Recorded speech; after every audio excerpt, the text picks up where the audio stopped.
What's good? What's good? What's good, cuz? Chilling, chilling, chilling. Welcome back to the break room. We've been trying to link up for a few weeks now, but you're a busy Yeah, man. we're here now. We're here now.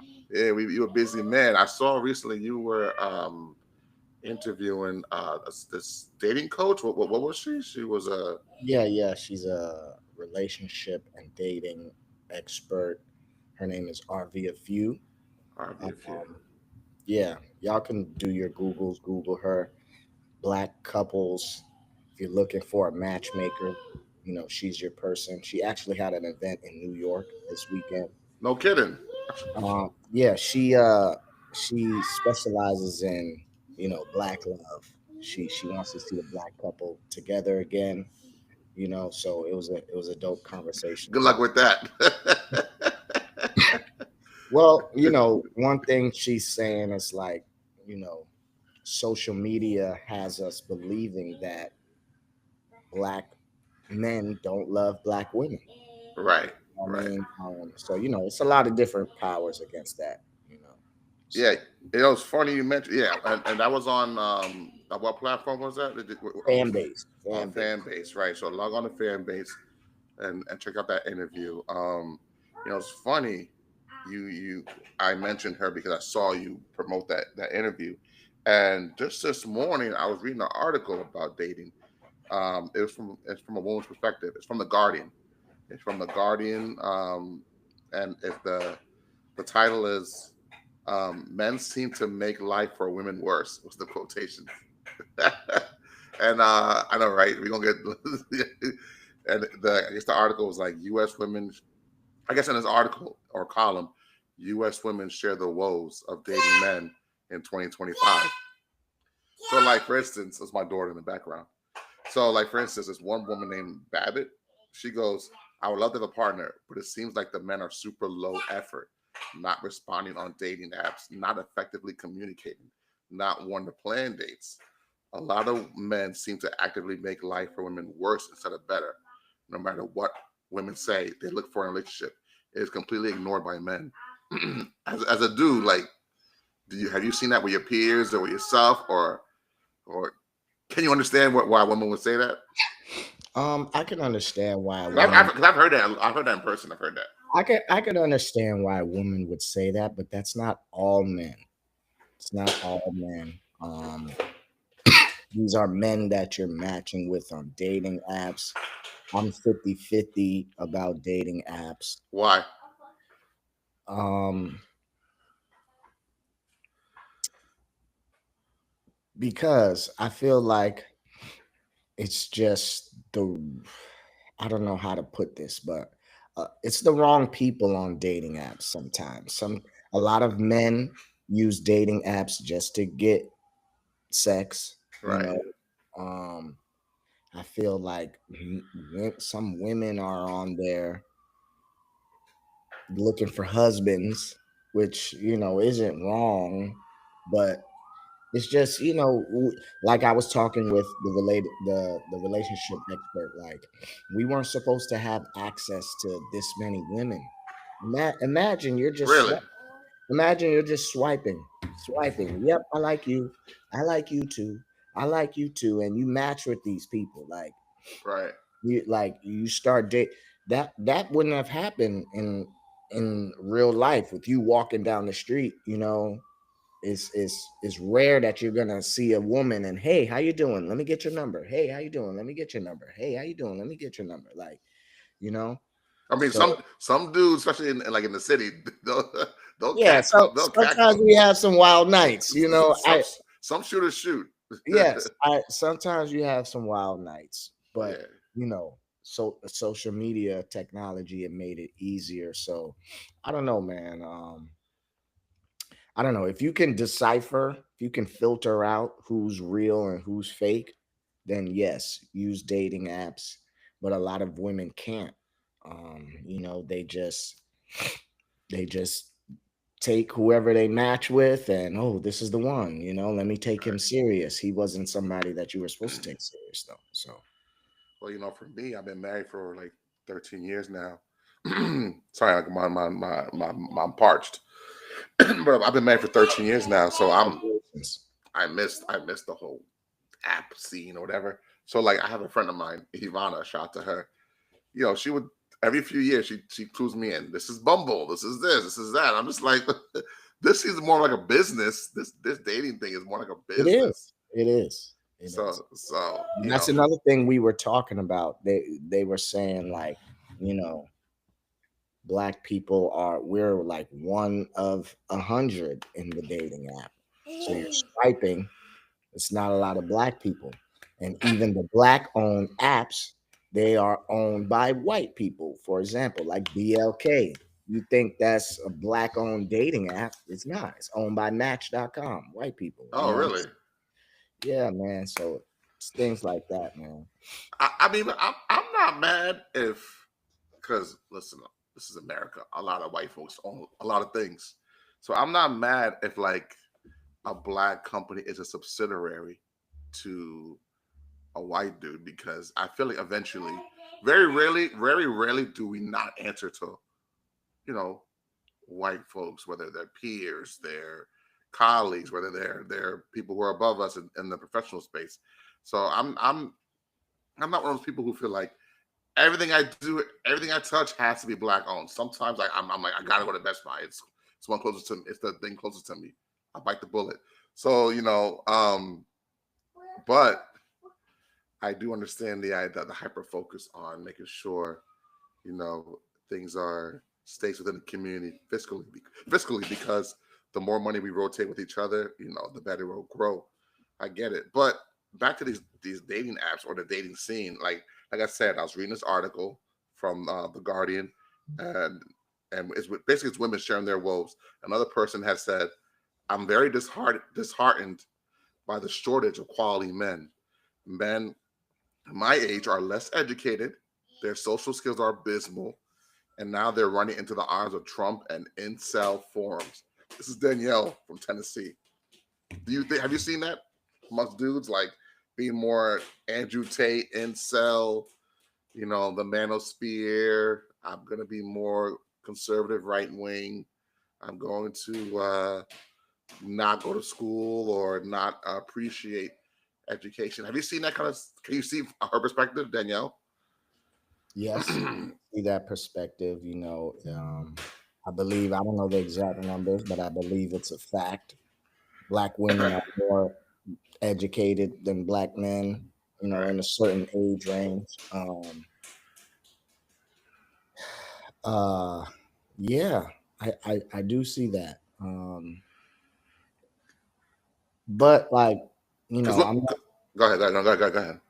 I'm not gonna like for me, I just feel like when she was speaking like that, it's coming as if she has no other options. It's like she has exhausted all of her options, and like all of these men are incompetent incels, and it's like, no, how many men did you actually try to date?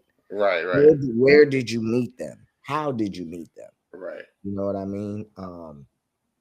So yeah, it's just everybody's stories are different. I've felt that way too. I've told people, friends of mine who are women in the past, like, where are you selecting these people? Like, what forums are you in? What areas are you going to? Are you going to the GameStop? Are you going to the library? Are you going to, you know, out of the norm places to find good people? Where are you going to? So I've said that, myself. So I get you. This other person, Raina from Washington State, she goes, and I've heard this too. She goes, I find most men my age have a lot of baggage and they're not actively working to process their traumas. It feels like taking on a partner would be like taking on another job, someone to care for physically and emotionally, when men can't seem to offer the same to me in return. Now I've heard this. I've heard women say like, "Yo," um, and like another person too. They go, "There's an imbalance between education levels now in the U.S. Many men don't want to date someone. Many men don't want to date someone who's more educated or makes more money than them. There's also the Peter Pan syndrome. A lot of men don't have. A lot of men here don't seem to want to grow and take the responsibility of adulthood of a committed partnership." So I've seen both of those comments I said. I've seen those. I've seen women say, "Yo, you know, These dudes have a lot of trauma. I'm not trying to heal these women, heal these dudes through their trauma. It's too much work. And a lot of them have this Peter Pan syndrome where they don't want to grow up. They want to stay young forever. And then they don't want to match me as far as making money wise. They don't want to go back to school. They don't want to go back to school and get their money up and really like commit to adulthood. What do you say to those two things? Or that whole sentiment of like men are not growing as fast as women. I've heard this a lot. I've heard it. I've heard it before.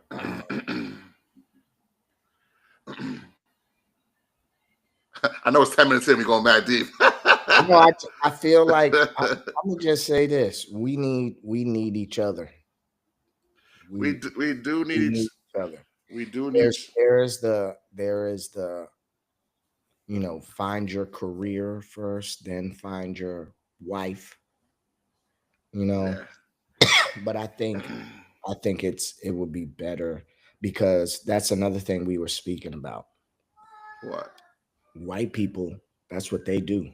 They get married at 25. Out of college sometimes. They get married young, build that family together, whatever, build together. Yeah. They get to their 30s and 40s together. They have some stability. They're not struggling. You know what I'm saying? What do? We're going getting the women pregnant, leaving them. Now they by themselves. They got to struggle. You know what I mean? While we just go continue being young minded, go do the thing with another woman. You know what I mean? So yeah, man, we women mature faster than men. So But why is that? Why is that? Why? I don't know. Why do women? Well, we always say that like women mature faster than Yeah, men. I don't know. I didn't do my research on that. So I can't speak on it. I mean, listen. You got a sister. I got a sister. Growing up, do you feel like there was more pressure on her or you, or was it even to succeed in the household? You know what I'm saying? Like, was there standards? Was there equal standards, or was there more pressure or more expectation on one versus the other? I can honestly say for me, in my unique situation, early on, I would say my sister had the harder go around.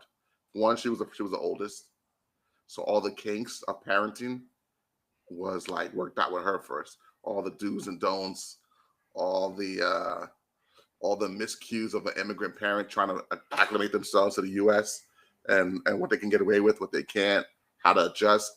They had to go through it with her first, the trials and error, and there's a lot of error. You know what I'm saying? Admittedly. So for me, it was like, all right, second go around. You know what I mean? This didn't work with her. Let's try this with him. So I can say for me honestly, I didn't feel as much fire as my sister did as far as expectations, trauma, drama, the whole 9 yards. But do you feel? And maybe some people say, "Yo, that could also be a patriarchal thing, dude." Like, sometimes boys, depending on what household you grow up, what culture you grow up with, sometimes boys are treated like a little more soft or easier than the women. So, do you For me, can you see that or no? I can see that. For me, my sister is 8 years older than me. So8 years. it was a big gap. That's a big gap. Yeah, that was a big gap. So I didn't really I didn't really see my Shout mother. shout to My Eileen, by the way. Yeah, shout out to Eileen. I didn't really see my mother like be hard on her for anything. Yeah. Maybe she might tell you different, but as I got older, it was kind of the same. Like y'all got to clean up the bathroom, clean up the living room. Like I don't care who does it, but it needs to be done. Right, right. I get it. I get it. I get it. It's just that I can see why some of these women feel like, I had to master being an adult all my life. So now I'm seeing dudes who some of them had it easy coming up as far as Some women though, hold on, because some women say that. You know why some women say I have to? Some women say that because their mother or their sister has another child and places it on them, and then now they're forced to be a parent, you know, and that affects their childhood. They didn't have time to be a child, you know. So now when they get 30 years old, you know, Mhm. they probably already had a baby at 19, 20, you know. So Yeah. now when your child is 15, you're ready to be outside. But you're 30, 38 years old, you know? I can see that. I can see that. I can see that. I I don't know. I feel some mixed bag. I feel like I'm gonna go back and rewatch your interview with the she was a doctor, right? A psychiatrist or psychologist. I forgot what she was exactly, but I'm gonna go back and check out that interview because yeah, we have to be better coaches as a people to connect with each other because I've seen like these rates lately. Like there's a fertility shrinkage going on with our generation and the ones after us where we're not connecting more, we're not having kids, we're not which These listen, young kids want to live their life. yeah, I mean, especially in this economy, I ain't got time to be paying for no daycare when I can't pay for rent. So economics has a part to play in all this too. I talked to young guys today at my job who are in their 20s, and early 30s, in the mid 20s, and they tell me, "Yo, Mike, I don't have the time right now or money to be dating. It's too expensive. It's So too." so so let's talk about that because they say this too. They say you shouldn't date if you're not financially ready. I Do you agree. I agree with that. I agree. I agree with that because the subject, the person you're dating, the woman, they expect a lot. They expect a lot. Let me tell you something right now. I got but do you not search? Because what if you find somebody who accepts you and is willing to Oh work? no. I would say search though. I would say search. And if you're lucky enough to find someone who is understanding about your particular current financial situation and can work with you and see beyond that, cool. I'll root for you. The search is essentially dating. I think the search is dating, but the search it can be expensive because when you're dating or trying to meet somebody, I mean, I've told women this, and they don't like when I say this. Y'all are y'all can be very poor investments, and like women. I mean, y'all can be, and like, what do you mean? I'm like, well, we have to constantly court you. We have to court you by taking you out, impressing you. Mind you, forget the financial cost for a second. Let's throw it out the window. Yo, it's mentally taxing to like have to constantly create an atmosphere for you to feel welcomed, provided for, loved, appreciated, comfortable, safe. That's not a thin air. You know what I'm saying?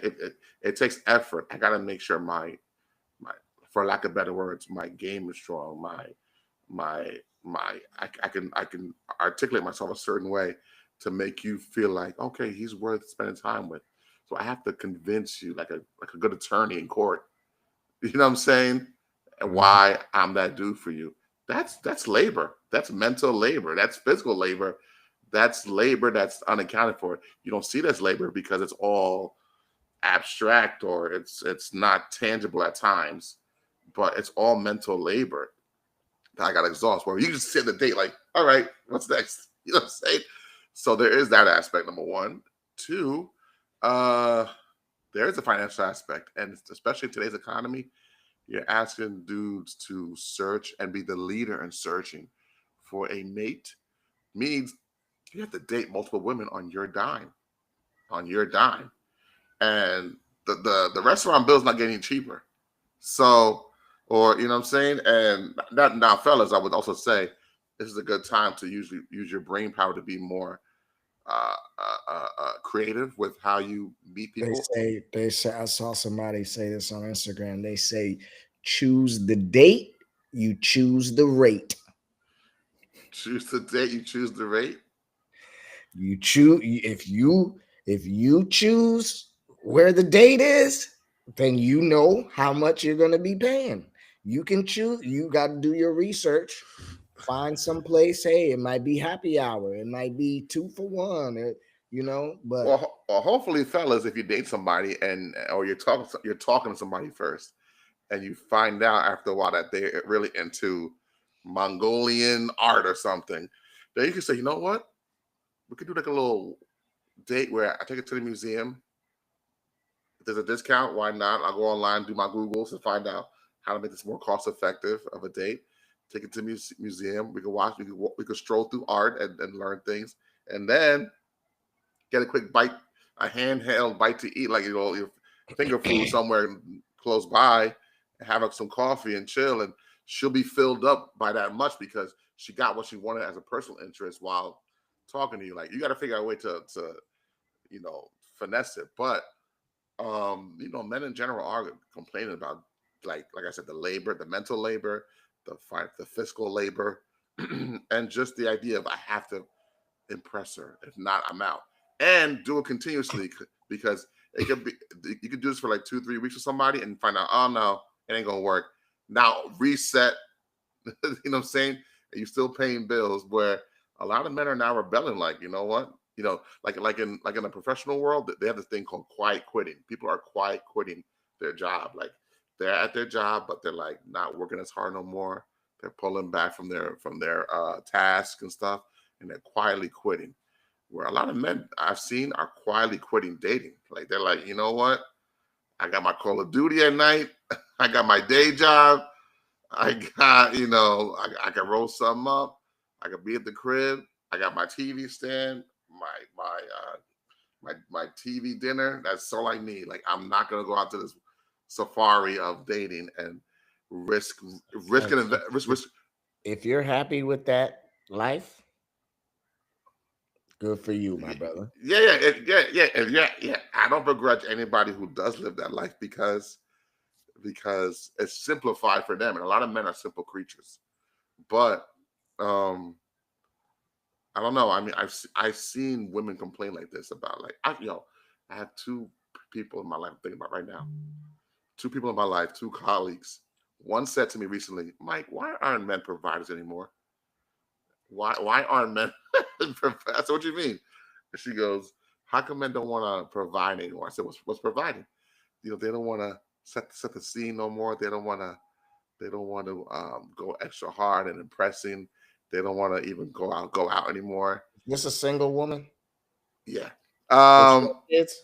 Huh? Does Yeah. she She have has kids. kids? She has kids. She has grown kids. She has grown kids, and she's How still many? two grown kids, and she's still relatively young. Um. And then maybe like 10 minutes after, another person I was talking to just had a baby with her boyfriend. She's previously divorced with two kids previously. And hold on, hear me out. And this person had a marriage where it was with a man who's very old school man, old school patriarch, not from the U.S. Uh, uh, uh, so immigrant style thinking of like, dominate, control, whatever. But now she's with her new man, and they built a life together, and now just had a baby this year. But she was like, this new guy, not the new guy, they've been together now for a while. He's great to me. He's this and whatever. He's way better than whatever. And I'm like, okay, cool.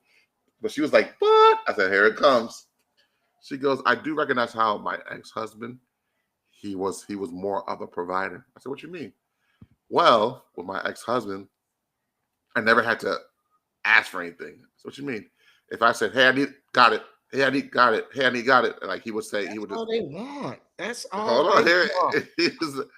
He was like, I got it. He was like, now, mind you, he may also have four chicks on the side.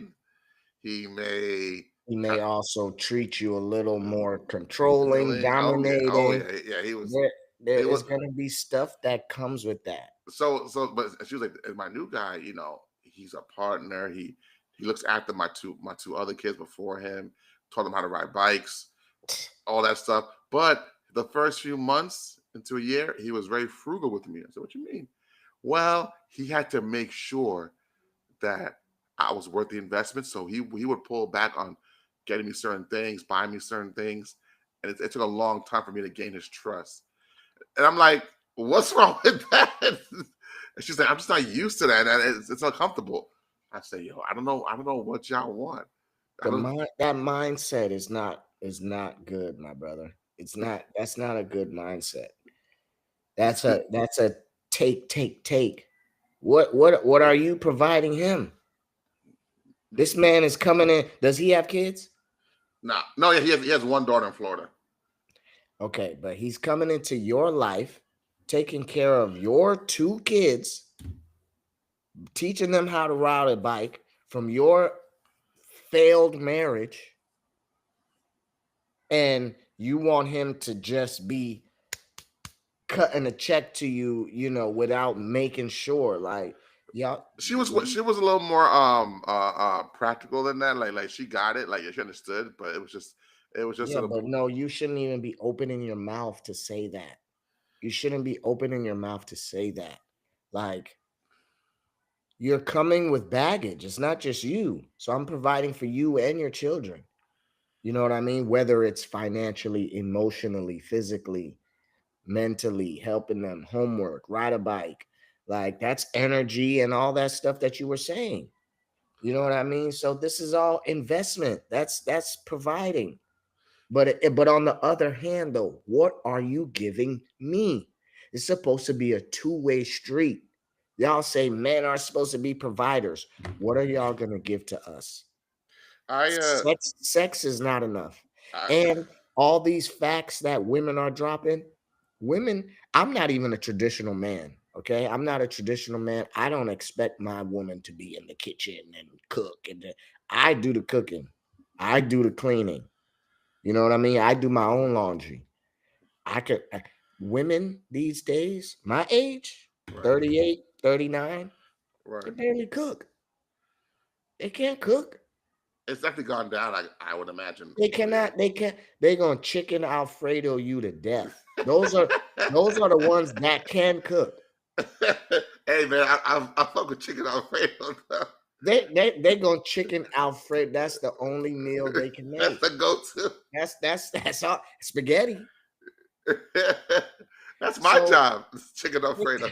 my thing is, they want all of this. We're supposed to be all of this, but what do y'all give us in return? A lot of women can't answer that question. The first person I'm thinking about, she would always tell me when I would ask her that, I give you me, I give you sex. I'm like, that's not No, enough. no, no, no. I don't Uh, without saying sex. What are you giving me? A lot of women are gonna be. Some women can throw in those nice words and say, "Well, a woman is gonna be this and this and this for you," but it's like, come on, man. Y'all are not that. Y'all are not that. it's definitely like I said, I be getting all these like I can see why that article resonates with women because I've heard this all the time. But I always try to push further and ask women, well, what's the solution? Because Patrice O'Neill, famous comedian, rest in peace. He had a brash way of saying this, but he used to say, how do, he was like, why should I like you? He would say, if I'm a man, why should I be into you? What do you do that makes me like you? Like like when you're like a young man in junior high school or in high school and you're looking in the mirror, you're trying your best to like practice your rap to what you're gonna say to a girl that when you see her tomorrow at school. Like you have an anticipation, you have an excitement, you are trying to master your craft even as a young man as far as how to present yourself, and you want to make sure you're likable and impressionable on her. And he always says, "Well, what do you do in return for me?" In that sense, like, how do you get up for me in the morning? Like, what do you like? What's your excitement level? And like, what do you? How do you try to impress me? How do you try to get to know me? How do you show interest in me? And a lot of times they're like, "No, I don't want to do all that. I just want to be attained." And you do all that work of courting and stuff. And I think you're seeing the backlash. You're seeing a lot of people who are not as connected anymore. I think you're seeing a lot of people like either like abscond from dating or just like I said, they're in Call of Duty mode. Like, you know what? Fuck these women. I'm just gonna chill in my crib. It's less painful. It's less expensive. And I don't have the pressure. Because that's another thing too. A lot of dudes are have been articulating the pressure of dating. You know what I'm saying? And that's something I didn't hear 20, 30 years ago. Back then, like people always say, yo, you gotta get numbers. We're going to the mall. We gotta get to numbers. Like, you know what I'm saying? Like it was a competition to try to chase women, to try to attain women. Like that culture to me, I don't see it no more in these young kids. Not as much where they're hustling for chicks or hustling to I connect. Like mean, it's there, but it's not. They're there. They're there, but it's not the same anymore. Like, that's what we used to go to the club for and the mall for, and have a pen and piece of paper. Now they're going and they're gonna go do a TikTok dance at the mall, or you know what I'm saying? Or, they're going, you know, they yeah, but it's still going down. There's still some young sharks out there. I believe that's what they call them, sharks. yeah, I'm seeing this whole shark. I'm hearing the shark thing. What's a 6'7"? I don't I know don't what. know the 6'7" I thing. don't know either. I tried to listen to the song that it's supposed to be coming from. I couldn't even listen to 2 seconds of that. I was like, all right, like I don't know that I don't guy. want to be that old guy, but maybe I'm just not that guy right I'll be the old guy with now. certain stuff. Yeah, with certain stuff, I don't mind. Uh, uh, well, with all things, I embrace my age and wisdom, but especially with some of this music today, I'm like, I don't get it. But speaking of music, I want to do a quick memoriam for D'Angelo, for Michael Eugene Archer. D'Angelo, he passed away this week. He was young too, 51 years old.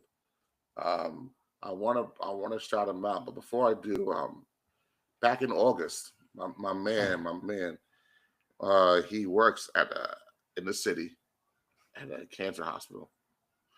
So back in August, he had texted us. He was like, "Yo, you know who's in here?" I said, "Who?"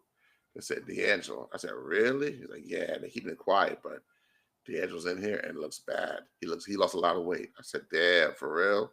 Mind you, he was always a fit guy to begin with, but yeah, he lost a lot of weight. I said, "Damn." I said, "Okay," and he was like, "Yeah, it don't look good to it. I think it's stage 4." I said, "Damn." So this is back in August, so I knew this was coming. I knew this was coming. So this week when I saw it, I was like, "Oh snap! I guess it happened." He died at 51 from pancreatic cancer. By the way, pancreatic pancreatic cancer is the most aggressive cancer out there. Um, it's undetectable until it's too late. Usually the symptoms come very late in the stage. Um, so you have to like maybe if you're lucky, catch it early by like just like routinely going to get checked out or specifically for certain cancers, and even then it might not show up right away. But it hides itself very well, and it's a killer. Like it takes people off fast. I remember 20 years ago, 20 years now from this year in '05. I remember a Sunday. I went to my boy Will's house, and Will was like, "Yo, real quick, come to my room, say hi to my dad. He's not feeling too well right now." So I said, "Yo, how you doing? Whatever, whatever, whatever." We talk real quick. All right, feel better. Within like 4 weeks, he had passed away because that cancer is aggressive, like it's strong. So I also want to urge men, like, yo, go get yourself checked out, whether it's colorectal diseases like cancer. I mean, like pancreas, like colonoscopies, all that stuff. Go get yourself checked out because that shit'll come fast for you. But yeah, back to him.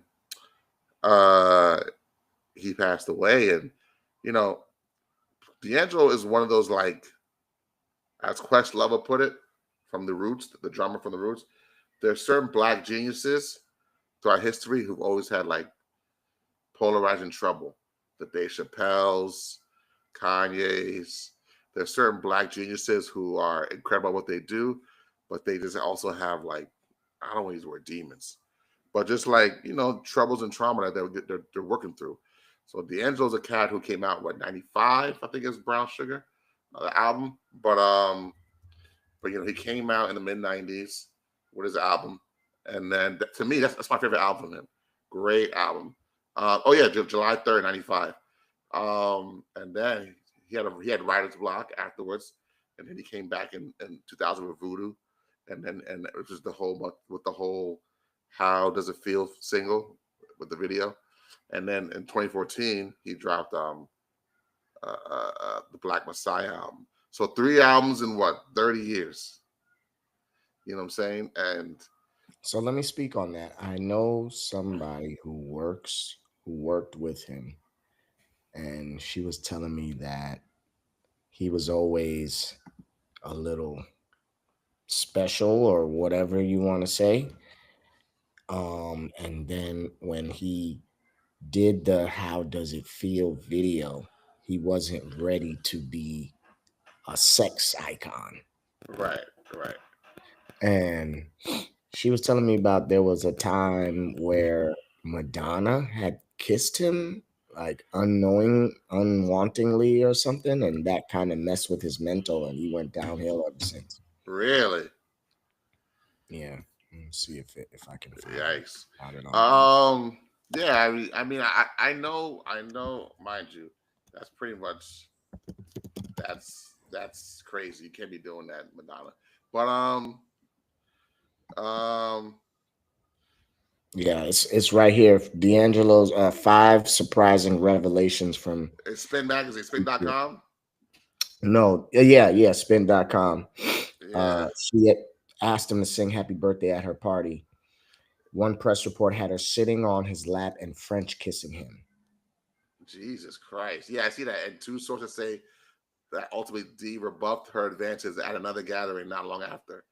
And then, Sources say Madonna walked over and then told the woman sitting next to D, "I think you're in my seat." The woman got up and Madonna sat down and told him, "I'd like to know what you're thinking." And he said, "I'm thinking you're rude." Um, I mean, but you know what? Madonna has had this reputation of being domineering with men sexually. Like she was aggressive with Tupac in the '90s. She was aggressive and running around with Haitian Jack as well, a street dude. She had that sex book in the early '90s where it was her, Big Daddy Kane, Naomi Campbell, and they were doing suggestive videos or whatever. In the book, people were having sex. Um, but and that's very ballsy. I mean, that's pretty much what's the word I would say? Harassment. You know what I'm saying? Or it's or assault. assault. It's It's assault. assault. That's assault. You know, He Madonna, sexually assaulted that man. because if he went up and sat on her lap and just tongued her down and like that, you'd be He like, would be boy, in jail. where the haircuts at? He would be in jail. Like, where are the We don't, haircuts? let's not talk. We're not gonna go into that. Because there's so many cases of women doing that to Oh, to men. I mean, listen. I might have said this before on here, but I was grabbed once at work. Grabbed, grabbed, grabbed. This is like 2011, 2011 maybe, 2011, She 2012. grabbed your penis. Grabbed. I mean, I'm wearing my jeans. I'm wearing pants. I'm at work, and I'm having a conversation with someone, and they think that I was just naturally open enough to just be grabbed like that at work. It's like, dude, like, first of all, I'm here for a paycheck. I'm here to work. You know what I'm saying? I'm here to like make money, But and there this is was a for woman trying to make advances at you. yeah. She was trying to get advances at me and trying to fill me out. No pun intended. And Now what? Now what did you do about it? I didn't go to the authorities. I didn't go to HR or anything, or I didn't go to the office. I Why just said, not? "Good question." Maybe this goes back to the patriarchy thing where I just felt like just shrug it off and just not be labeled a quote unquote victim or not articulate the violation bestowed upon me. You know what I'm saying? Just shrug it off, as most men are encouraged to do. Just dust your shoulders, like Jay would say, keep it moving. But maybe that deserves some like attention somehow, some way, or at least some what's the word when people get together and talk to a friend who's like on drugs. Intervention. Like maybe that intervention was needed. Like, yo, dude, You know what I'm saying? But What if imagine how many other men she did that to. yeah, I think that was that buff dude. He was on Everybody Hates Chris. He was in White Girls. Terry Crews. He talks about how an agent or somebody one time uh, violated him. I know Brendan Fraser, the actor, he took years off from acting because he was upset because the agent had violated him or something like that. So a lot of dudes just take it on the chin. You know what I'm saying? But it was weird for me because you're taught as a young man to just like accept women's advances whenever it comes because it scarcely comes. You know what I'm saying? Was the woman older or younger than you? She was older. She was A older. lot, a lot older. A few years. A few years. A few years. Under a decade, I think. Were you Under a married? No, I wasn't. I was single at the time. Oh, you were single? Yeah, yeah. Did you approach her after?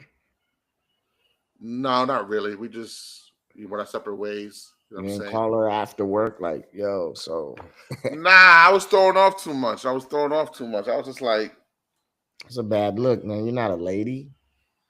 nah, I'm just saying it. If I could illustrate how much aggressive she would be in other ways and not reveal too much about her to people who may know her. Um, Nah, we don't want to expose. yeah, yeah. But I just felt like, let me cut my losses and just let her be because she's too open.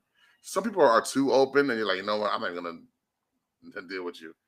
But back to D'Angelo, yeah, that's a violation on Madonna's part, you know what I'm saying? And I've heard this story of not this particular story about the Madonna thing, but I heard how he felt like he was too sexualized after Untitled, after How Does It Feel? And for that reason, he really backed out. Because if you think about it, Brown Sugar to Voodoo is 5 years, 95, 2000. But Voodoo to Black Messiah is 14 years. So he really took a break, like, all right, now I'm really gonna fall back. And he had trials and tribulations in between that. I think he had some run-ins with the law. But yeah, like I said, the black geniuses and what they go through, and I don't know. I feel like you know I've always been a fan of his, and like I said, Brown Sugar is one of my favorite albums from him, and in general. But I do recognize how like memorializing him this week and going through his records again, like we're losing more and more black geniuses and creators, and we're not really re-upping on new ones. You know what I'm saying?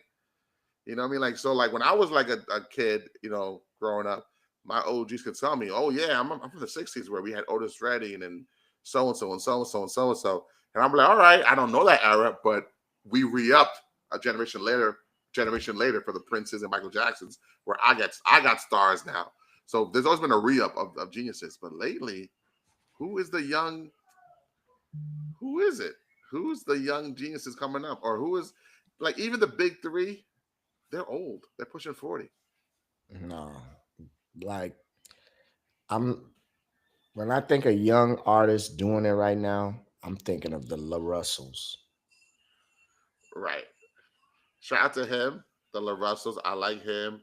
But I feel like they're living in the wrong era because they're making their product, they're getting their name out there, they're doing a thing, and they're paying their bills. But I do think there's something to be said about having your platform on a big stream, on a mainstream, dare I say, for mass consumption to really push your genius forward. Where we don't really have that today. Everybody's in their silos. I think there's some data this week how like or this last few weeks how hip hop is really on the decline with the charts right? I know you mentioned this before, how music is on the decline, but it's like we don't really have, and not just hip hop, but black music in general. We don't really have the same influence like we should have had consistently. Like here, hip hop has seen a decline in certain mainstream metrics, particularly in the absence of major new releases from superstars artists in 2023. And it's like there's just a lack of declining in popularity and in music, in black music. And it's like we're not replacing our legends. We're not adding more inventory to our legend. It's like What do we have left? Like to me, like I saw Joe Budden have Rod Wave sit down and do an interview. Rod Wave seems like to me like the most vulnerable, introspective person we have today for young kids. Who else is doing that? Not a lot. Well, like, what do you like? You recently DJ'd a few months ago your reunion, your high school reunion. Like, I find myself where like today, like when you're DJing or when you're curating something, you gotta go back to the classics more than to current music to get a party going. If you right now in Atlanta, if you want to get a party going right now, what's the 5 song playlist you're saying to get the party started or the party right? Current music. First song you're gonna play, and this is Atlanta only. Current music. Yeah, Atlanta only current. First song you're gonna play if you want to get everybody going crazy. Is it current? Current right All right. now. All right. Take Me Through There. Who's that? You ain't gonna hear it, but Take it's me through that. Quavo and young girl YK Niece. Right now it's the girls that's running the music. It's the young girls. YKBs. They're Okay. not playing this music in Atlanta. I mean, in New York, probably, but this is the biggest, like, not Young Thug, not Future right now. It's the young girls. I wonder what that is. So there's a song called "Take Me Through There" featuring YK Niece. That's probably the hottest song in Atlanta right now. Nothing's hotter than that. Let me look up. Let me look up this. If you click the song, you probably, if you're on Instagram and TikTok, you've heard the sound. YK Niece. Yes. I see the name YK Niece Quavo. Yes. Okay. He's a rapper in Atlanta. Metro So Boomin. that was on Metro Boomin's album that just dropped. You know, he just dropped. I didn't listen to that album. How was it? I heard it. I know you wouldn't. I mean, I didn't listen to it either. I hear people playing it because this is Atlanta. I've been meaning to play because I heard it's an homage to his This Atlanta. is all the old school 2005, 2004 Atlanta sound. That's what I heard, and I want to give him that respect of listen to it, but I just haven't had time yet to sit through it. Yeah, but I heard good things. Yeah, it was a nice, it gave a lot of old artists from Atlanta, gave him a buzz again. J Money, Young Dro, Speaking of Atlanta artists who need love, that was a weird month or two for Young Thug, man. That was a weird time. A month or two when he got out. Just the whole idea of the phone calls and just his expression of it. Well, all right. So look, and his reasoning, you would see more than anything in those phone calls. You would see is his reasoning on how he views industry politics, like the whole Kendrick thing. Like, come on, man, supposed to be doing music with street artists, supposed to help us out. Where's the G Herbo song? Where's what's the one who's locked up right now? He ain't never getting out. King Von's boy, the light skinned dude. What's the light skinned dude's name? He's up on murder charges. Durk, yeah. We're supposed to do music with us, with Durk. Supposed to be with us. Supposed to help us out. Come on, man, don't be selfish.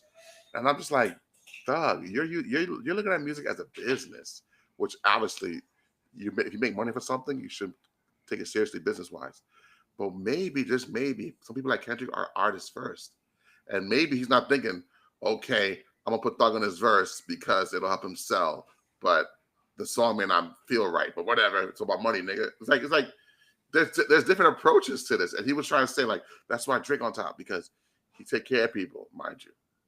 That's a whole other conversation. He's more likely stealing from you, but that's a whole other conversation. But my thing is, Thug was just revealing a lot to himself about how fragile he was. He sounded very fragile in those recordings, and even the aftermath of that sit down he did with that dude. I don't know the dude's name. Big Bang. Yeah. I guess he's a very popular Southern Atlanta dude. Okay, I'm not too familiar with him, but shout out to him though for that interview. What tape? But he sounded very fragile throughout that whole scenario. Like I thought he was. I thought I always thought my impression of Thug was, especially with the Jeffrey album, with the dress. I always thought he was more assured of himself and more confident of himself and his stances than what he appeared to be in the last month. He looked very fragile, and he looked like I didn't think I didn't think a man like him would be stuttering a lot and just like I humming mean, up. but hold on. Cut him, give him some grace. Think about what he just went through the last year, 2, 3 years. Imagine you're making hit records with an artist, and then they say that your company is a gang in court while you're fighting for your life, and all these people that you helped, you helped make these people rich, and now they're turning on you, and you in jail by yourself. You only got your girl to talk to, so yeah, you gonna talk, and listen, Yeah, but your if name's if everybody's jail calls got recorded, everybody would be fucked up. A lot of these niggas be pillow talking to their girls. I'm So not like, denying that. I wouldn't deny you that. know, I wouldn't deny that. I would not deny that. But I would like say, what I believe from him, he said a lot of this stuff that y'all heard me say on the phone, I've already spoke to these people about. You know what I mean? yeah, he did say So that. if that's the case, then hey man, I ain't mad at that. I wouldn't begrudge the average man, but your name is Young Thug, so thug it out. Like, Nah, nah. He's still a what's man. up? He's still a man. He's a man. He was vulnerable. Nobody else would have got him to be that vulnerable.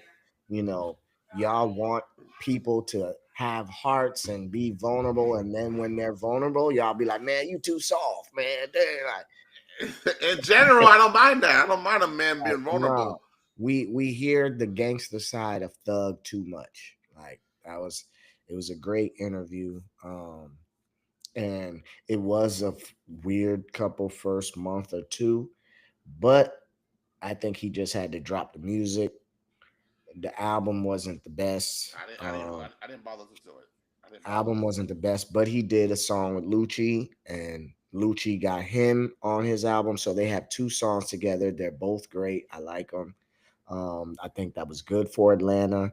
After they did that, there was another Young Nudie. You know, Young Nudie, Heard the name. that's 21 Savage artist. Yeah. He has an artist named Baby Drill who was beefing with another artist named Ola Runt. So they went online and Baby Drill was kind of showing like, yo, look at the DMs. It's no beef. So that kind of started a little culture of resolving issues. You know what I mean? So Yeah. like you coming out of jail, you learn your lesson. There's a big line in the song that Thug is like, Lucci told me play it safe. All of the pigs are home, so it's you ain't come out on the same bullshit, you know. You didn't come out, and you ready to go shoot him up, you know. You went and you made some money with him. You did a song with him. So let's give it up for a little bit of growth. I I you know what this reminds me of? No, you don't think so? Hold on. This reminds me of, is it Chris Rock? Someone said, hey man, I got a cousin who's in jail right now, who's in prison. He said, hey man, I'm doing good. I got my GED and I'm gonna take community classes and I'm doing art now. And he was like, you could have done that on the outside. You could have done this on the outside without going to jail, without going to prison. So of course I respect the Yeah, growth. sometimes you got to bump your head. But I'm like, dude, bodies were dropped, I think, for the Lucci and Doug drama.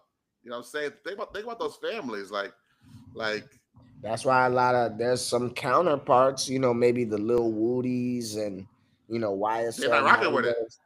They saying man, they saying the exact, but they're even them is flip flop because in one breath they're saying, yeah, man, the families like they shot at each other, this and people died, and that ain't cool. I could never be cool with them.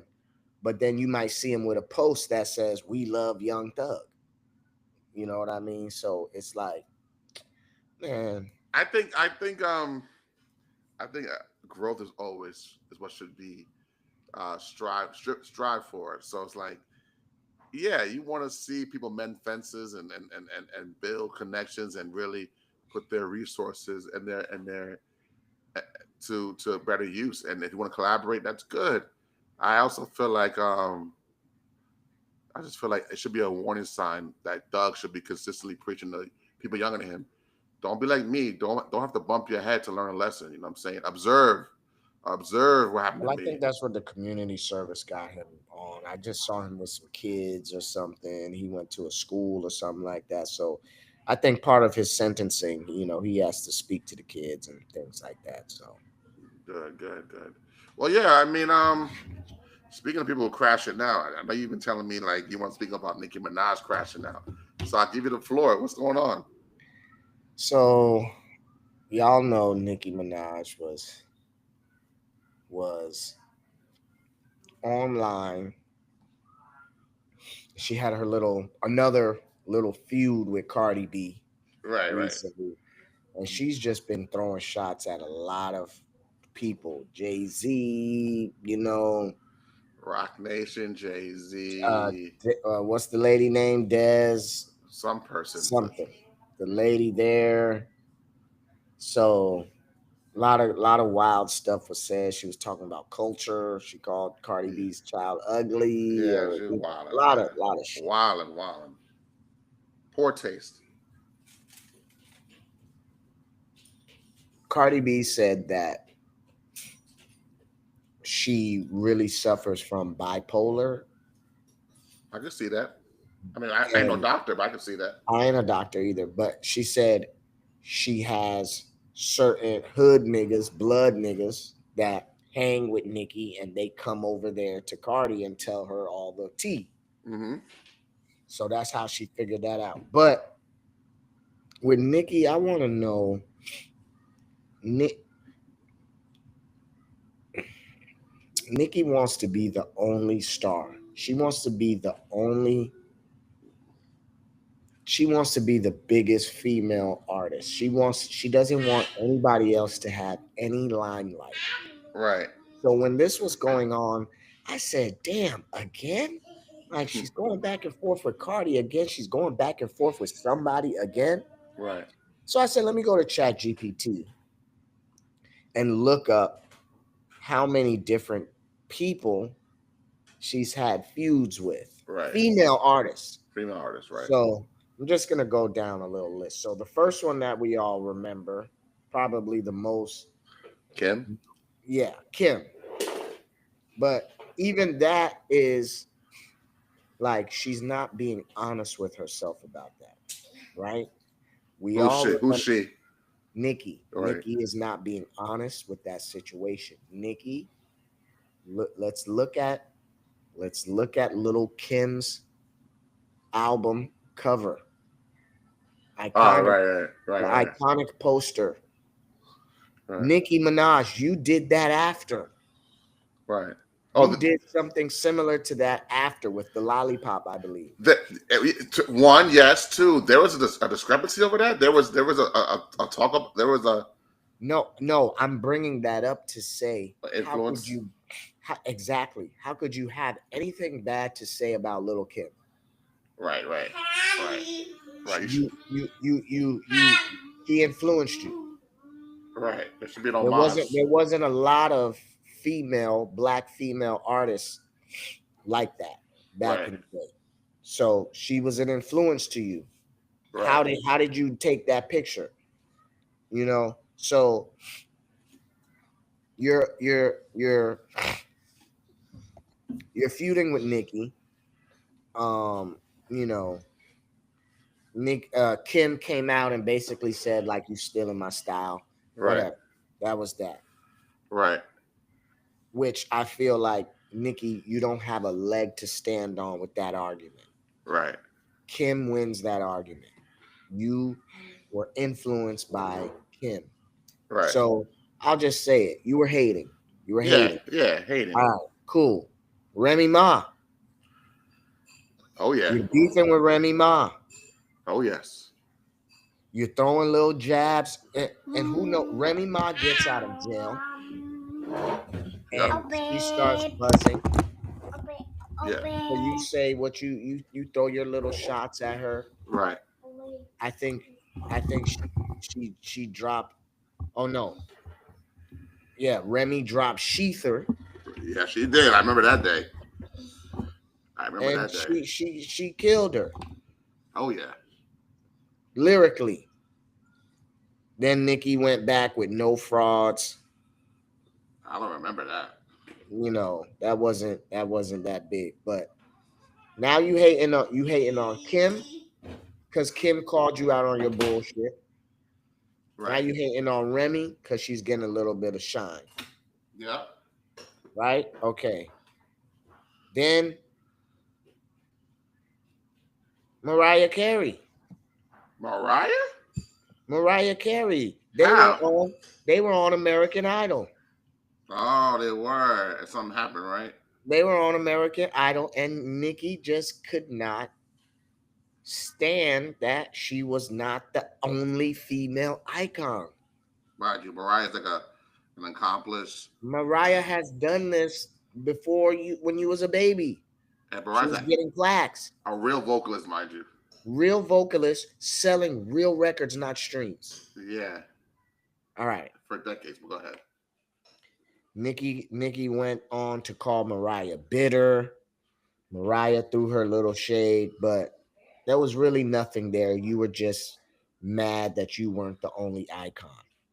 Sidebar, just so you know this, I'm biased as hell when it comes to Mariah Carey. I'm a Mariah Carey stan, fanatic. I'm a stan. But go ahead. We're gonna go back to that. Gonna go back to that. Then Iggy Azalea. We won't have to go big on that. Gosh. We know Iggy is crazy. I almost said who? Yeah. You know, Nikki threw a little, but this is all because Iggy started getting a little shine, and then Nikki went on. She BET Awards and said a little slick line about writing their own raps. Oh, really? So you were upset because she's getting shine. Now, then Miley Cyrus. That was some little bullshit. Yeah, bullshit. Molly was good. Miley was good. VMA shit. Was but, good. You know, I was like, change the channel. don't want to pick. You want to pick on the little white girl. Yeah. Then the biggest, Cardi B, right? So the real threat. Cardi B comes out now. Cardi B is winning from social media. She's Absolutely. up and coming. She's being relatable. Hood chick. She's like, yo, I'm from the hood. Like, I'm a stripper. I don't give a fuck. I'm gonna be on here with my bonnet. Like, real BX chick. I agree. Nikki, you didn't like that. You didn't like she's getting a fan base. You don't like that. Organically. Organically. Then I dropped Bodak Yellow. I got the streets going crazy. Cardi B. Mm-hmm. Now you popping shit. Now you mad. You mad at me. Why you mad at me? I'm just a rapper. I'm a female rapper coming up in the game. You mad at me? All right, well, I'm the real hood bitch, right? I'm gonna show you what's up. I'm gonna see you when I see you. And guess what? I see you at the Met Gala. And I press you. You don't want to do nothing though. Well, you don't really want to fight. Yeah, we could argue that's not the place, but if it's on site, it's on site, right? Either way, you acted like you didn't want no problem. Right. I agree. So far, I'm with you. You know what I'm saying? I agree. So you really nobody can boil down the exact reason why you don't like Cardi B. There's nothing tangible or concrete. Cardi B never name dropped you, nothing. Before all the drama on Twitter, and Cardi B never, you just didn't like her because she was hot. She's hot. But here comes another female rapper from BX, hood chick, young, got the streets on fire. Ice Spice. Ice Spice comes out, but Ice Spice is on your dick. Ice Oh yeah. Spice is bowing down to you. Yes, Nikki, I'm a barb. So what do y'all go? So you grab her, you pull a Jay-Z move, and you grab her and you go do the Barbie song. Now who knows? Maybe Barbie came to you y'all and did this, but I believe Ice Spice said Nikki went and got her for that feature. Mm, mm. You needed the young, you needed who's hot and young.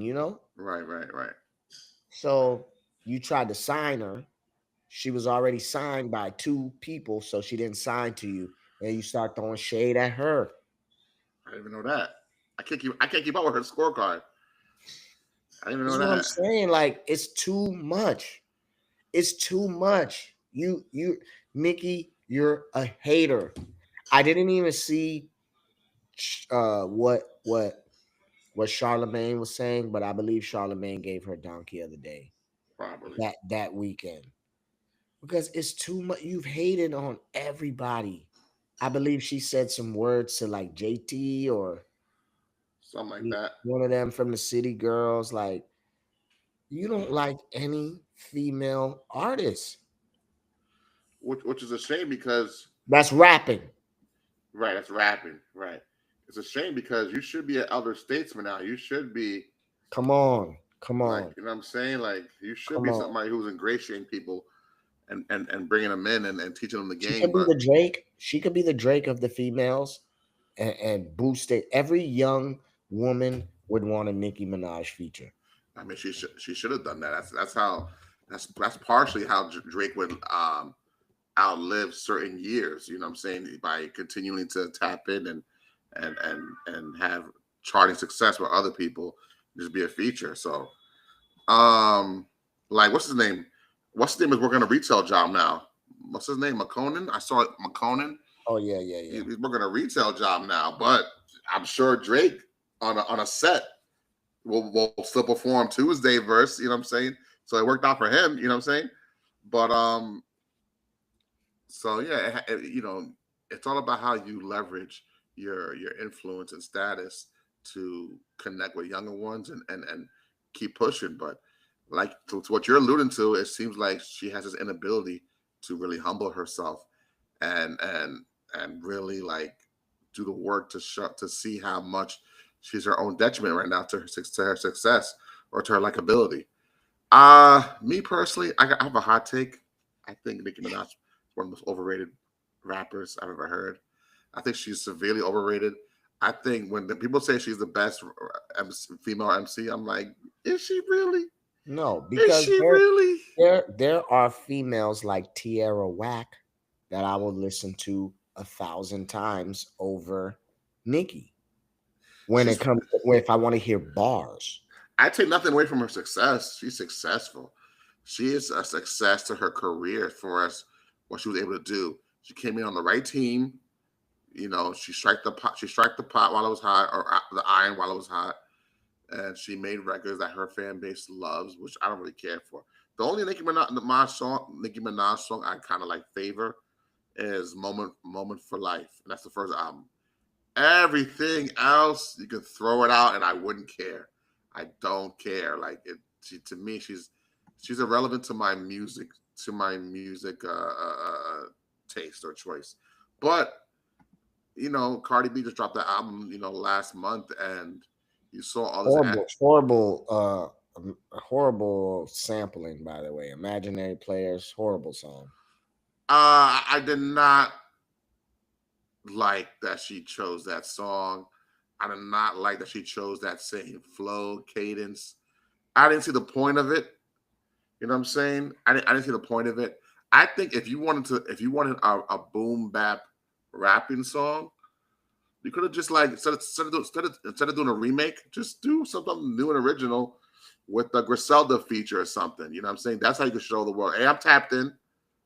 But to me, Imaginary Players was like a it felt like a reach. It was a reach. It a was we need a hit. What can we do? it's gonna be an oxymoron.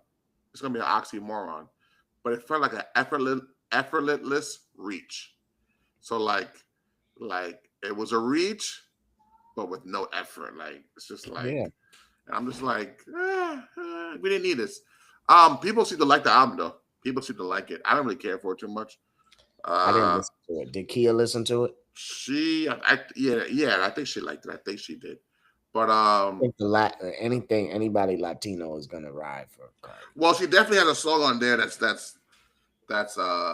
pays homage to Tipico, which is like a very like folksy, high BPM type of country DR genre music. So she definitely showed love a little bit to her origins, but it was definitely spread out. It was definitely, I don't know, it was a bit much. I didn't really care for it. I did not. Did you listen to Memphis Bleak album? He has one, a new, something new. I didn't listen to. I skimmed through a couple songs, but my man was telling me like, "Yo, Memphis Bleak dropped the album. Everybody's going crazy over it." So yeah, man, he just dropped the album. Go He check it out. did. Yeah, And mind you, I'm someone who I'll say his first 2 or 3 albums I used to play in high school. Like I like them. So like I'm not, I don't mean that like just to no don't know dirt or smut on his name or try to play him. It's just I didn't know I know he has a podcast he does, but I didn't know he was actually making music still. So for that I'll go back and check. Um there's been so much music coming out. Like Nas has those 7 albums, from artists like De La Soul's coming out soon. Mob Deep just dropped. He did a Slick Rick I album. want to check out that Mob Deep shit. I heard listen to the first few songs. They sounded cool. It's just that when people do posthumous stuff and take verses that are, even if they're unreleased verses, never heard, so they're new to you as a listener, it still feels weird because you could tell how like this verse was just placed here, but how do you know he would have said these words to this beat? How do Yeah, you like that? Sometimes music also is a about lot of times it's about the feeling and how the original intention of the artist listening to a that song. brings it out of you. The Yeah, feeling when you hear that, that makes you yeah, think yeah. about what you want to say on. Say yeah. So it's more personalized, and you can feel that personalization a lot of times when it's real intentioned or intentional music for a song, for a track. But we just placing verses here and there. It's like you can hear it. You can hear like this is not, this is soulless in a way. It's soulless. So I have an issue with that when it comes to posthumous work. So I took it with a grain of salt, but I'm gonna play it still for the beats and stuff. Um, but other than that, I mean, yeah, Nas has been on this run. Nas, he's been releasing albums for different artists, like Rick and whoever. But I don't know. I mean, I'm not really checking for anything right now, in particular, because it's so dry. Uh, uh, uh, but you were saying how like nowadays you can't even trust music because there's a lot of bot stuff confirmed. Pushing I streams. mean, that's what I want everybody to take away from the Drake lawsuit. That fuck all the back and forth and this and that.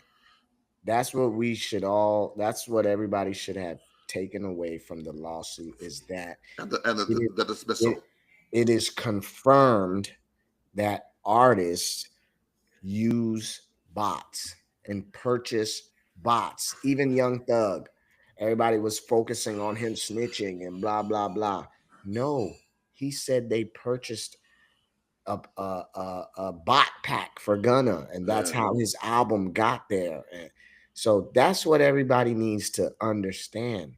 This is a numbers. This is manipulation. They manipulate and money talks, and you can make a album go number one if you have the right money and you know. yeah. Uh, I think Doug has said he spent like $20,000 or something like yeah, that. I think maybe more, but whatever it is, Yeah, man. So it's just it's fake. I don't like this streaming era of music. Me Once neither. again, like what does a we can Google what does one stream equal Right, in dollars? It's like point zero to whatever, right? right. Something like that, depending on the service.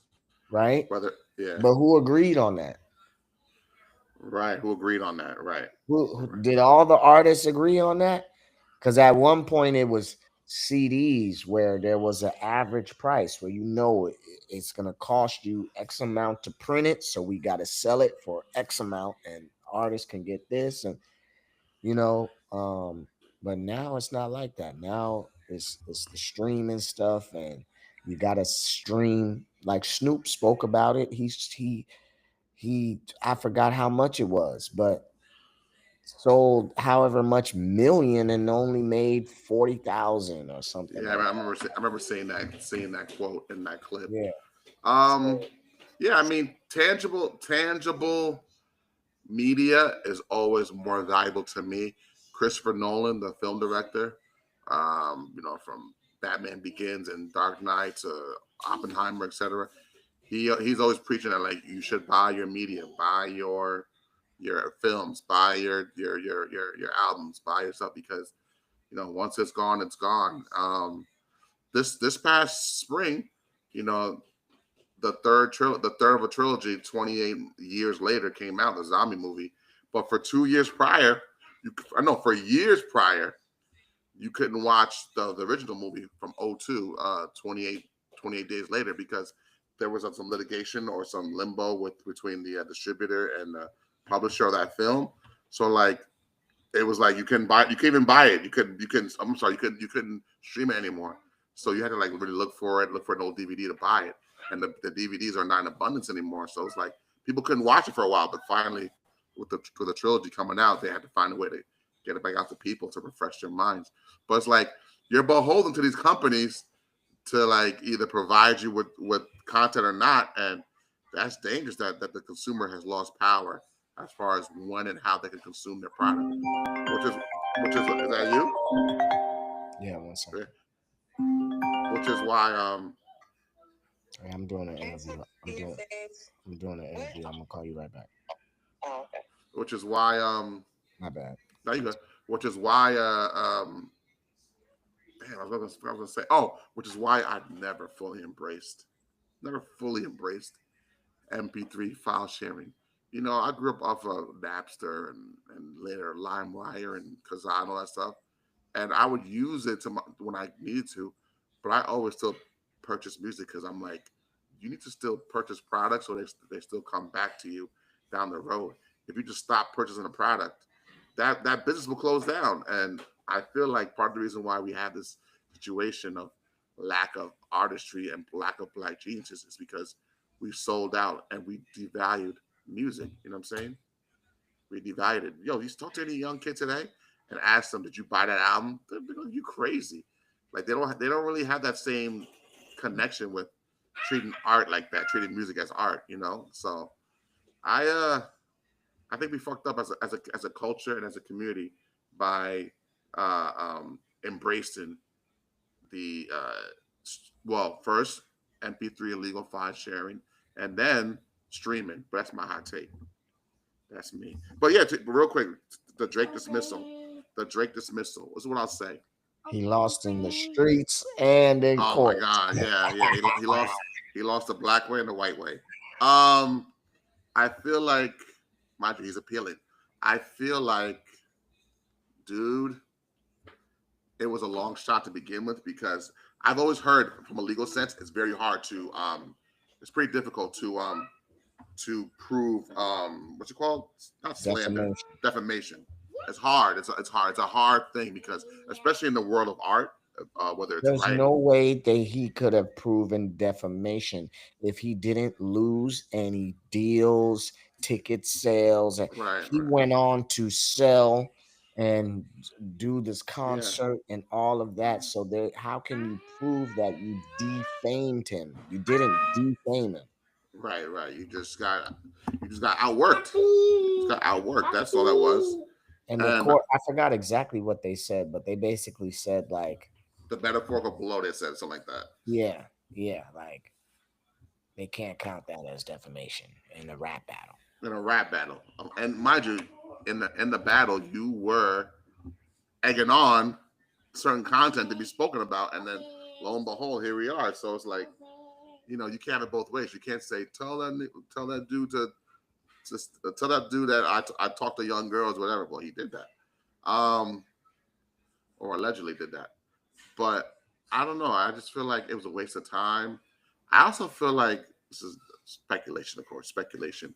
I feel like he's also bleeding the clock and trying to get his money, and he thought maybe he can get a lick off a lawsuit, because I feel like he's starting to realize, as as notarized as I am, as popular as I am, as quote unquote beloved as I am, there's a dwindle starting. People don't fuck me like they used to. This is not 2016. Anything I do is Call gold. your big homie. Call your big homie Wayne and ask him how he dealt with it. Call Nicki Minaj and ask her how she dealt with it. Call Jay-Z and ask him how he dealt with it. Everybody has to deal with that decline as an Yeah, artist.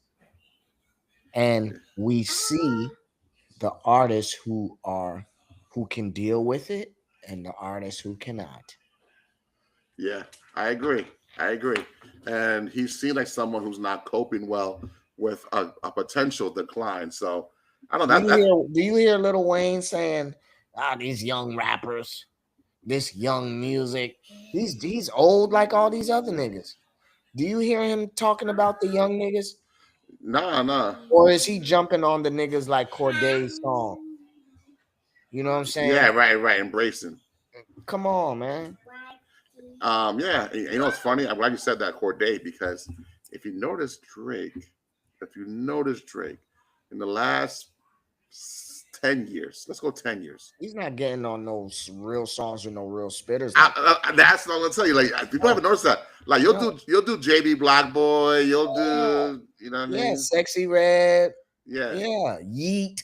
Yeet. Yeah. Well, what That's MC, that's that's what? who that's who he's gonna shine on. That's Yeah, if I listen to a Yeet verse and then I listen to a Drake verse, same song, I'm gonna be like, damn, Drake killed that. yeah. And you'll get Cole on your album with the Super Bowl song, but Cole, not for nothing. Cole was, well, is he's so peaceful, that he'll just like capitulate to you and big you up. Half that verse is him bigging you up. You know what I'm saying? So, you know, Benny the Butcher has said, I have a Drake record for years, but he didn't clear it. We get it together, but he hasn't cleared it yet. I'm like, interesting. Wayne is the only person he would let outshine him on a record. And that's because that's who put him on. Right. It's crazy. It's interesting times. Mind you, if you think about it, he's been, Maybe Ross or Jay-Z. yeah. Maybe. If you think about it, he's been teasing for a few months now. This Iceman album, this Well, Iceman. I think like what you said. I don't know what Kai Cenat watched. I think it was like a movie or the It was what happens. He's been doing. He's been doing this series. yeah, He's Ice where Cube. like, yeah, where it's like episodes, episodic, and and then with the episodes, he'll like bleed in some songs from the upcoming album, and have you check it out, or have like little music videos within. But they haven't been resonating. So Kai Cenat, biggest streamer in the world, went on his stream and said, "Yo, this shit is ass." Yeah, and it was. He It was said, a "This line. shit is ass." So it's like that's your demographic. That's the young kids. That's what they saying about this shit. You Right, know what I'm saying? right. So And you want them. I don't know, man. You just gotta deal. You gotta deal with it, bro. You're getting older, man. Yeah. How long do you want to be That this shit, dude? but that shit is addictive. That limelight, you know. But it's like you're Drake. You'll be able to get money forever. Yeah, yeah. Yeah, I think so. I think you should be able to, or you should be able to age gracefully because He could go do a Las Vegas residency. I don't even think he's there yet for that. I think that's like Oh, stop it. I think there was a time where Wait, wait, wait. what happened? Stop it. No, I'm saying I don't think he's that far gone. I think this is like '06, Jay-Z Kingdom Come. All right, I'm getting older now. Let me find my niche to reintroduce myself to a young crowd, but still sell records, do my thing, and be popping. And Jay did that for a few years. He did American Gangster album, and then he would do Blueprint 3. And he still showed, no, I'm a viable commercial artist. Just that I'm aging gracefully now. I'm no longer trying to chase the young girls. You know what I'm saying? My content's changing, and I'm still selling records with the. That's what I'm saying. I'm saying Jay didn't tap out early and say, "All right, time in Vegas." I'm saying Drake, you're still in it. It's just that you got to grow up too. He don't want to grow up. You know what I'm saying? Like I'm thinking like 20 years from now, maybe it's Vegas residency, or 15 years from now, but not right now. You still have it as long as you are willing to embrace, the original core parts of you, because originally you were so far gone, which means you were vulnerable, you were suburban, you were a lover boy, and you spoke to that sensibility. This whole mafia thing that you do now, the Did you mobs. hear? Did you hear his boss? Did you hear Wayne? Wayne literally said it. There's audio of Wayne saying, "I told Drake to stick to the female type of songs." Yeah, that's what works. That's what works. That's what works. That's your bread and butter. Or that should have been your bread and butter. All this mob ties, like, what are we doing? You're not a mobster.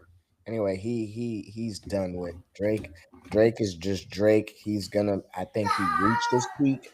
I don't think he's ever gonna have the big the big hit record where everybody's going crazy and talk like those days are done. I think Kendrick put a nail in that coffin. Right. And he's just gonna make songs and they're gonna chart and do well because he's Drake and he's still got fans. But Right. like right now, does Drake have the hottest song on the radio right now? No. Does he have any song already right now? I mean, No. that's what I'm No. saying. And you're trying to release an Iceman album, and the rumor was it was supposed to be in October for your birthday, but I don't hear no.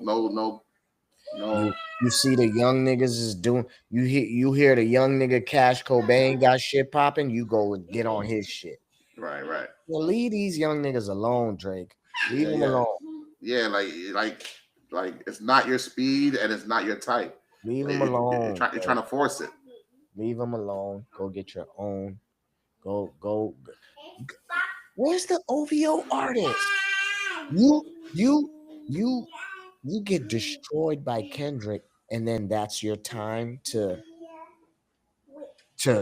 work with Party Next Door, while Party Next Door has literally been screaming and crying his whole career like, Yeah, I need help or I need help. Drake's been stealing my songs and this and that. Like, so now you get destroyed and you feel like now this is the time. Now I can put out this R&B stuff because if anybody says anything, I can just say, yo, that was just me fucking around with Party.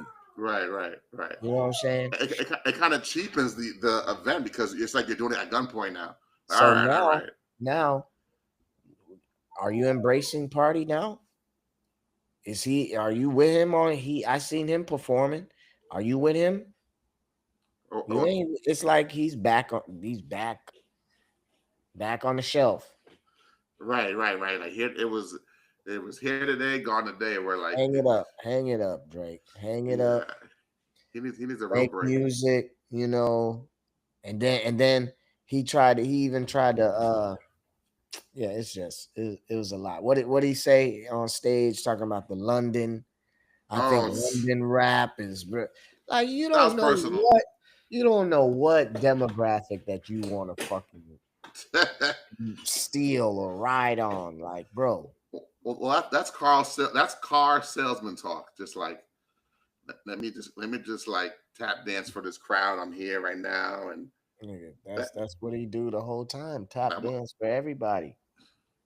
Real quick, speaking of dancing, you wanted before we leave, you wanted to touch upon that video that somebody got kicked off stage. What happened? Yeah, man. Just I mean, we didn't have to touch up on it, but it was just funny. The singer Mario kicking the videographer off stage. When you saw that, how do you feel? Because You I'm a know, videographer. you How know, do I barely saw it. I saw the headline and I saw the still shot, but I didn't watch the actual. Yeah, go I, watch it, man. I, Go I, go I, go didn't- I, watch. didn't- I, like so here I am. I'm seeing it right now as he's singing to somebody. No, but you gotta when we get off the phone, listen to I'm how. wa- but I watch it right now, and he's like saying people like, "Yo, get this guy off the stage." But I thought he literally kicked him off. So No, he's no, no. so he's But he he just he he said berates him. He berates him like he get off said the you stage. gotta get the fuck off the stage. He's But like, but, yo, man, get the fuck off stage. but why? Why you gotta get off the stage for? Why? That's the question. He was the videographer that was paid to film the event. He was paid to be there. I would imagine if you're a videographer, you need shots from different angles, and you may need to be on stage or around This stage. is artist being a diva. You know what I Yeah, mean? yeah, That's just all it is.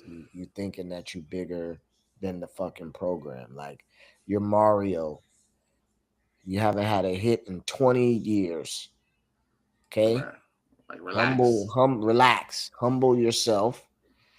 I didn't do my research to see, like, I doubt that was a Mario show. Right, right. You were on the ticket. So relax. Let the videographer do their work, man. Do you feel like videographers get no respect or less respect? Yes.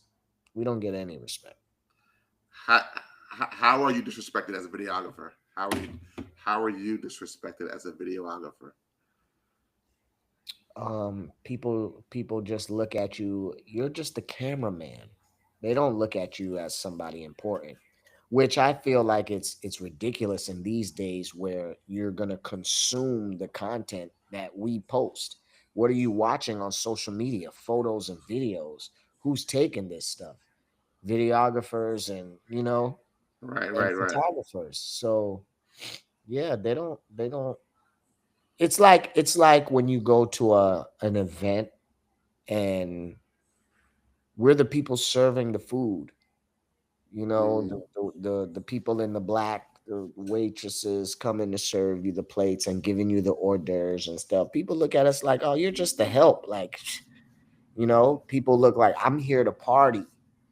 Or I'm here for the celebrity. I'm backstage. I'm somebody. Who are you? You're nobody. You're supposed to just be taking photos of the celebrity. There's a hierarchy talk. Yeah, you ain't nobody. You're supposed to be taking pictures of me. You're just the little cameraman. So And mind you, people know better because when it comes to a wedding, you don't tell the guests, hey y'all, everybody use their iPhones to take pictures for the night and it's well, sent to I me. think I You think hire you hire professionals. You hire professionals. I think there's different on a wedding. I don't get disrespected. If you're the videographer for a wedding, people know that the groom and bride hired you to capture this wonderful day. Hmm. So there's a little bit more respect there on a wedding versus, let's just say, a concert where there may be multiple videographers there. Hmm. How can how does a celebrity respect, you know, the five different videographers? They don't Hmm. have no respect for them. I mean, the smart ones respect everybody because you never know who is who. But Hmm. yeah, man. So So like Mario, you probably felt like the videographer was too much on stage and was gonna take away from the performance. you can't dance like me. Yeah, but it's like, you know, once again, Mario, you're not on there with 50 choreographed dancers and pyrotechnics, fireworks, and all. Like, you didn't, it's you. And you're Right. singing, Come On and Braid My Hair. Like, let the videographer, he should be able to get as close as he wants. Why not embrace the cameraman? Let him get close and give him a little 1-2 so you got a nice video footage. You Right, know what I'm right. saying? Like, Why I've wouldn't you do that? I've heard of some celebrities with TMZ out in LA. They after a while they say, you know what, or with paparazzi, be like, take the picture with them. You know what I'm Yeah. saying? Defuse the situation, and then they'll leave you alone quicker afterwards. You see what Ross start? Go look up Ross and TMZ. Ross does that a lot with TMZ. They come up to him asking questions. He's like, no, no, no. Let me put the camera on you. Let me ask you a question. Like, Yeah, what's yeah. up? Like, and so, Have fun with it. yeah, people, I don't know, people crazy. But I Yeah. think he addressed it. I think Mario even addressed it and made a post. I didn't even watch it because I didn't want to hear what he had to say about it. But You were fed up already. yeah, because you nigga, you're an asshole. You don't have to be an asshole to somebody. That's not somebody who snuck on stage. You know, Right, right. They were hired to do a he was job. hired. So humble yourself. Respect the labor of it all. Respect the labor. Humble yourself. Yeah, respect That's the all. labor. He didn't bring no backstage pass to like do this. No, no. And if you don't respect their labor, then like why should he respect yours? You know what I'm saying? I get it. I get it. I get it. I get it. I'm with you on that. There's this hierarchy thing lately with people where my status is this, so I get to dictate my mood and your mood. It's just get over yourself. You know what I'm saying? But yeah, that bleeds into like classism and just like the idea of I'm better than you. And I get it. I get it. I get it. You sound like someone who's been definitely ruffled, or you definitely had runners with artists and egos All the time. all the time, consistent. All the time. You deal with that type of stuff. Has there been any artist who's been the reverse, super humble to work with, and really was like cool, famous or not? Big Crit. Big Crit. He's humble, down to earth. You can talk to him like he's not a diva. You know, he's pulling up to the video shoot by himself. You know No what I'm kidding. saying? Like, yeah, Shout out to Crit. real cool. I never sat with his music too much, but shout out to him. Shout out to him. All right, interesting. Well, yo, my daughter's killing me. She wants to hang out. So Yeah. Go enjoy that family time. yeah, man. So We out. we'll touch base, y'all. Yes, Be sir. safe. Later. It's good talking to you guys. Later.